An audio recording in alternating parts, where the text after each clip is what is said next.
무주군이 82억 원을 들여서 만든 애플스토리 테마공원이 사실상 무용지물로 전락하면서 예산만 낭비했다는 지적을 받고 있습니다. 7년 전 큰 물난리를 겪은 군산시가 도심 침수를 막겠다며 옥회천 정비를 추진하고 있지만 예산을 확보하지 못해서 7년째 첫 삽도 뜯지 못하고 있습니다.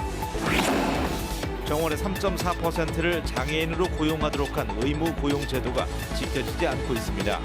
장애인을 고용하는 대신 벌금 성격의 부담금을 내는 공공기관이 훨씬 많습니다. 즐거운 저녁 시간 보내고 계십니까? JTBC 8시 뉴스입니다. 요즘 날씨가 한결 선선해졌습니다. 가을이 조금씩 무르익는 계절. 과수원에서는 빨갛게 익어가는 사과를 수확하고 공원 묘지에서는 추석을 앞두고 조상들의 묘소를 돌보는 손길이 분주했는데요. 9월 첫 휴일 표정 하원호 기자가 전합니다. 넓은 사과밭에 빨간 가을빛이 내려앉았습니다. 온 가족이 함께 사과 수확을 하는 날. 가지마다 탐스럽게 열린 사과가 혹시 상처라도 날까 조심조심 따서 상자에 담습니다. 엄마 아빠랑 같이 사과를 따러 왔는데 되게 빨갛게 잘 익어가지고 집에 가서 맛있을 것 같고 저희 강아지도 나눠줘야겠어요. 꼭대기에 달린 사과 한 개를 까치밥으로 남겨놓고도 상자 가득 사과를 채우니 마치 부자라도 된 듯 마음이 뿌듯합니다. 사과를 너무 많이 따서 행복하고요. 그다음에 차례상에도 올려놓고 싶고 많은 지인들하고 함께 나눠 먹고 싶습니다. 공원 묘지에는 추석을 앞두고 벌초를 하려는 사람들이 줄을 이었습니다. 조상의 묘를 돌보는 노부부의 손길이 정성스럽습니다. 예초기가 지나간 자리마다 무성했던 풀이 사라지고 한결 말끔해진 봉분이 모습을 드러냅니다. 내일 모레가 추석이고 관촌에서 벌초를 하고 여기 공원묘지로 지금 고모님 벌초로 왔습니다. 가을이 한 걸음 더 다가온 9월의 첫 휴일. 시민들은 수확의 기쁨을 나누고 다가올 명절을 준비했습니다. JTBC 뉴스 하원호입니다. 무주군이 사과를 주제로 2014년에 문을 연 사과 테마 공원이 있습니다. 5년이나 됐지만 거의 존재감이 없습니다. 볼만한 것도 없고 체험시설은 거의 가동되지 못하고 있지만 무주군은 해법을 찾지 못하고 있습니다. 무주군이 추진하고 있는 33m 높이의 태권브이도 결국 이렇게 되는 건 아닌지 깊이 생각해 볼 일입니다. 오정현 기자입니다. 82억 원을 들여 2014년에 준공된 애플스토리 테마공원입니다. 사과체험과 전시를 주제로 하고 있지만 1층 전시관은 아예 불이 꺼져 있습니다. 전시물도 변변치 않아 사과 포장재와 빈 상자가 전시 공간을 차지하고 있습니다. 이런 형편이니 사과 축제 기간을 제외하면 워낙 찾는 사람이 적어 토요일과 일요일에는 아예 문을 닫아놓고 있습니다. 그냥 여 와서 여 주위만 이렇게 둘러보고 놀고 사진 찍고 뭐 이러고 가고 이렇지. 다른 데 가서 특히 뭐 하는 건 그렇게 없는 거 같고. 활용 방안이 좀 그렇더라고 평상시는. 2층에는 사과 체험 공간으로 조성됐지만 테마와도 맞지 않는 호도 전시관이 들어서 있습니다. 호도 판매대에는 아무것도 없고 사과 체험도 중단됐습니다. 지난해 이 시설에서 나온 체험 수입은 한 푼도 없습니다. 유도를 하고 있는 입장이죠. 왜냐하면 그것을 체험비를 받아까지는 또 얘들이 안 오거든요. 학생들이 그래서 먼 거리라. 무주군은 시설 활성화를 추진해왔지만 해법을 찾지 못한 채 지난 5년 동안 오히려 뒷걸음질 치고 있는 상황입니다. 인접하지 않고 숙박시설이라든가 세미나실이라든가 이런 것들이 좀 있었으면 좋았는데 그런 것이 좀 없다 보니까 이제 유치하는 데 좀 어려움이 있어요. 그래서 82억 원을 들여 건립한 시설이 뚜렷한 역할을 하지 못하고 있어 예산 낭비 논란을 일으키며 큰 골칫거리로 전락하고 있습니다. JTBC 뉴스 오정현입니다. 군산은 7년 전 300mm에 가까운 폭우가 쏟아지면서 도심 지역이 물에 잠겨서 막대한 피해를 겪었습니다. 군산시가 도심 침수를 막기 위해서 옥회천 정비 사업에 나섰지만 공사는 시작도 못하고 있습니다. 김진영 기자가 취재했습니다. 지난 2012년 하룻밤 사이에 300mm 가까운 비가 군산 지역에 쏟아졌습니다. 순식간에 주택과 상가 등이 물에 잠겼습니다. 절개지가 무너지면서 시뻘건 흙더미가 아파트를 덮치기도 했습니다. 예, 새벽 4시 정도에 그 안내 방송이 들렸거든요. 들려가지고 뭐 차량이 이쪽에 산사태가 나가지고 차량 이동이라든가 이 안전 문제에 대해서 얘기를 하셔가지고 저희가 긴급 나와서 대피를 하고 있습니다. 빗물이 바다로 빠져나가는 경포천이 있었지만 워낙 많은 비에 아무런 소용이 없었습니다. 군산시는 경포천이 한계를 보이자 지난 2012년 도심 인근의 옥회천을 정비해 침수 피해를 막기로 하고 사업 추진에 나섰습니다. 2020년까지 옥회천의 폭을 10m에서 60m로 넓히고 배수로를 만든다는 계획입니다. 경포천과 옥회천 두 곳을 이용하면 물 빠짐이 훨씬 빨라질 것으로 기대하고 있습니다. 그러나 겨우 설계만 마쳤을 뿐 공사는 시작도 못하고 있습니다. 지금 이 사업 같은 경우에는 1,000억이 넘다 보니까는 뭐 도하고 심의하고 그다음에 국토부하고 심의하고 또 이제 기재부까지 또 심의를 다 받아야 돼요. 그런 것들이 좀 시간이 좀 걸리고 있어요.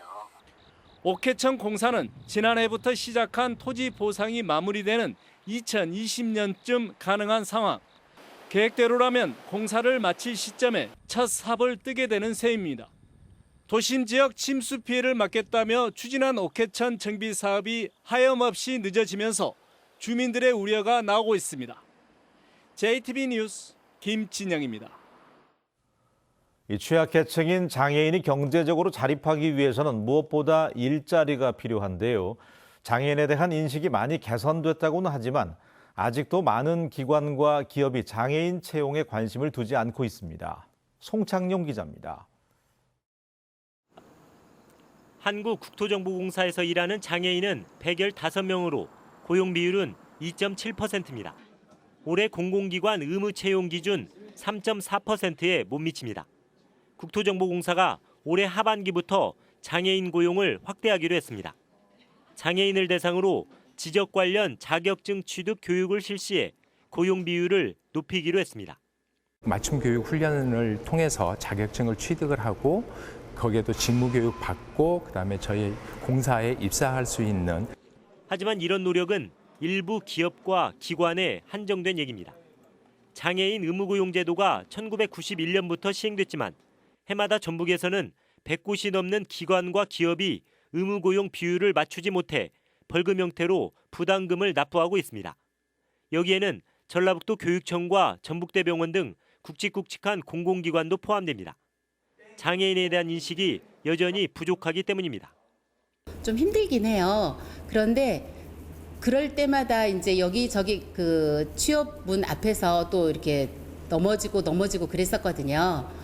다양한 정책을 반영해서 이제 점차 좋아지고 있긴 하지만 그래도 저희가 만족할 만한 수치는 아니고요. 아직도 많은 일자리가 필요한 상황이어서. 전북에 있는 15세 이상 장애인은 13만여 명에 이릅니다. 이 가운데 33%만이 일을 하고 있습니다. 더불어 잘 사는 사회는 장애인들에게 여전히 체감할 수 없는 구호입니다. JTB 뉴스 송창용입니다. 저주 탄소 소재 국가산업단지 조성 계획이 사실상 승인돼서 내일 국토부 최종 심의를 거쳐 확정됩니다. 탄소 소재 국가산업단지는 전주시 팔복동과 여의동, 고량동 일대 65만 6천 제곱미터 면적에 2,300억 원이 투입돼서 오는 2024년 완공될 예정입니다.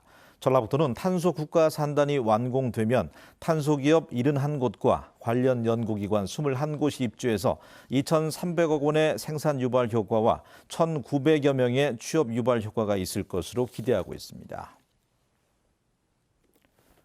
자사고와 특목고 등 고교체제 개편안이 내년 하반기에나 나올 것으로 보입니다.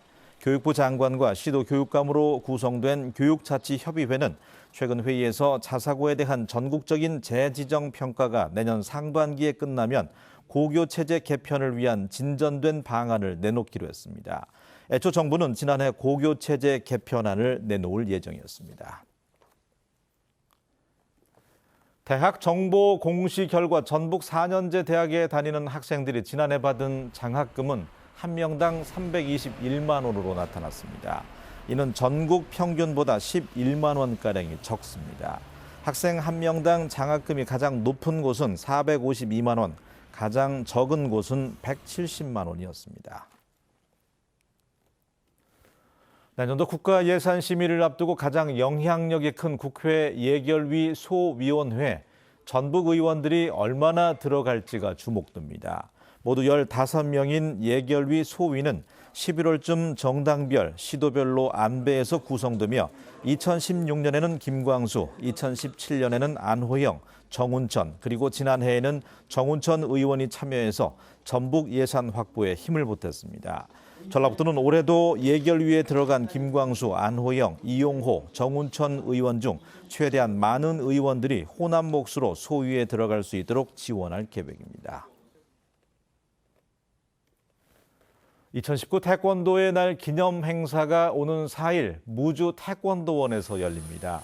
태권도진흥재단은 올해 기념식을 내년 도쿄올림픽 태권도 경기 성공을 위한 한마당 행사로 진행할 계획입니다. 태권도의 날은 1994년에 프랑스에서 열린 제103차 국제올림픽위원회 총회에서 태권도가 올림픽 정식 종목으로 채택된 것을 기념해 제정됐습니다.